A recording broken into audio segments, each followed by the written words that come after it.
In a field just north of Simsport, Reuben Dozat is surrounded by radishes, an unusual crop for these parts.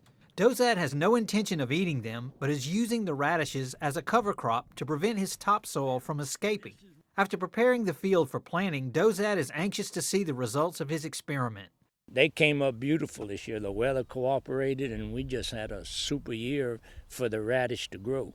So I really am anxious to see what kind of corn crop we're going to have behind it. LSU AgCenter scientists are conducting research with the radishes along with other cover crops such as crimson clover, cereal rye, and winter wheat. I think farmers are really starting to understand the benefits of putting a cover out there. They can burn it down and plant into it in the spring, and sometimes they can get some of the nitrogen back that they wouldn't normally get. Using radishes as a cover crop is popular in the Midwest and is beneficial to soils that compact easily.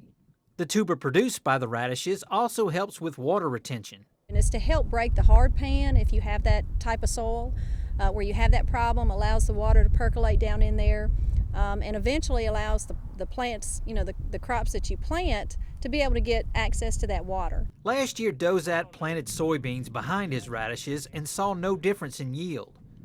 This finding did not deter him from planting them again because he believes that cover crops still provide a valuable benefit. If you don't hold the soil, it's going. It's going to go in the tributaries, and you're going to lose your topsoil, and eventually you won't have anything. Morgan says one factor in managing cover crops is coming up with recommendations to terminate the cover crop in a manner that will benefit farmers and not hamper future plantings. With the LSU AgCenter, this is Craig Gautreaux reporting.